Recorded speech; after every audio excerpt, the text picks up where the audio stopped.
Hello everyone and welcome to SK classes. इस video में हम शुरू करने जा रहे हैं इनकम टैक्स एक्ट के सबसे इम्पोर्टेंट हेड के बारे में, जो कि है इनकम फ्रॉम सैलरी।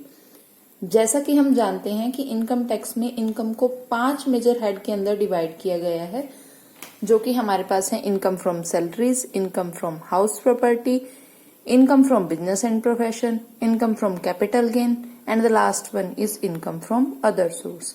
अब इन हेड जो होता है उसमें हम सबसे पहले शुरू करने जा रहे हैं इनकम फ्रॉम सैलरीज। अब इस चैप्टर को मैं बता देती हूँ आपको कि मेजरली हम कवर कैसे करेंगे। हम सबसे पहले एक चार्जिंग सेक्शन इसका पढ़ेंगे और उसके बाद मैंने इसको समराइज किया है बिटवीन 17 to 18 वर्किंग नोट्स। अगर आप ये 17 to 18 वर्किंग नोट्स अच्छे से समझ लेते हैं, इनके ऊपर काम कर लेते हैं, तो ट्रस्ट मी गाइज, आप सैलरी चैप्टर में आप अपनी मास्टरी जो है वो अचीव कर लेंगे।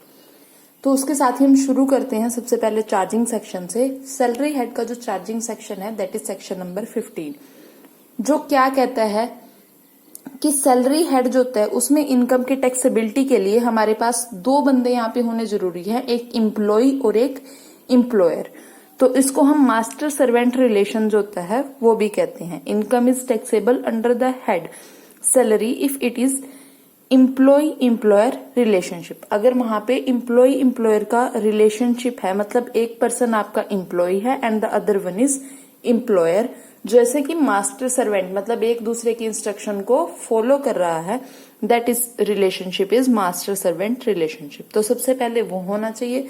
दूसरी चीज है कि जो सैलरी है वो टैक्सेबल होगी जब वो ड्यू हो रखी है, जब आपके पास रिसीव होगी है। दोनों में से जो भी सबसे पहले होगा उस टाइम पे आपकी सैलरी हेड में इनकम टैक्सेबल हो जाएगी।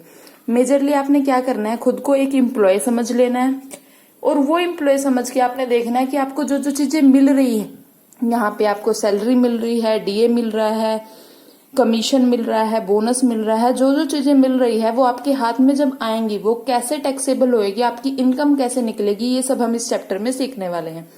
तो हम शुरू करते हैं इन वर्किंग नोट्स के साथ, जिसमें सबसे पहले हमारे पास मैंने एक टेबल जो होता है उसकी फॉर्म में इसको कन्वर्ट कर दिया है कि हम ये चीजें, ये टॉपिक पढ़ने वाले हैं। जैसे कि सबसे पहले आपके पास बेसिक सैलरी हम पढ़ेंगे, फिर डीए के बारे में पढ़ेंगे, फिर commission, then bonus, advance salary, arrear salary. इनको मैंने कुछ नोट्स जो होता है उसके अंदर डिवाइड कर दिया है। आपके 17 to 18 नोट्स में पूरे चैप्टर को मैंने कवर कर लिया है। तो 1 by 1 हम इन नोट्स को उठाते रहेंगे और उसको डिटेल में आगे स्टडी करते रहेंगे। तो चलिए सबसे पहले हम पढ़ते हैं सबसे पहला note, that is note number 1, जो कि है बेसिक सैलरी।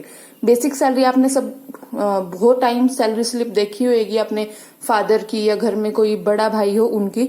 तो उस केस में क्या है, यहाँ पे बेसिक सैलरी के लिए जो बेसिक सैलरी है उसको हम बेस सैलरी बोलते हैं और वो आपकी पूरी की पूरी टैक्सेबल होती है।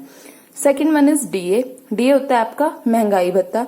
डीए हमारे पास फुली टैक्सेबल होता है। अब डीए को 2 पार्ट्स में हम डिवाइड कर सकते हैं, दैट इज इन टर्म्स और नॉट इन टर्म्स। अब इन टर्म्स वाला डीए का क्या मतलब होता है, हमारे पास क्या करते हैं जब हम रिटायर होते हैं तो उसके लिए कुछ फॉर्मूलाज हम लगाते हैं। हमें ग्रेचुटी मिलती है, हमें लीव सैलरी मिलती है, हमें पेंशन मिल रही है, जो कम्यूटेड पेंशन मिल रही है।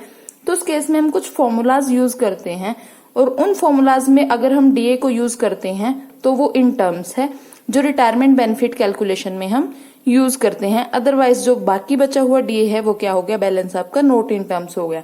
आपको ये नहीं देखना कि इन टर्म्स है या नोट इन टर्म्स, आपका डीए पूरा का पूरा ही टैक्सेबल हो जाएगा।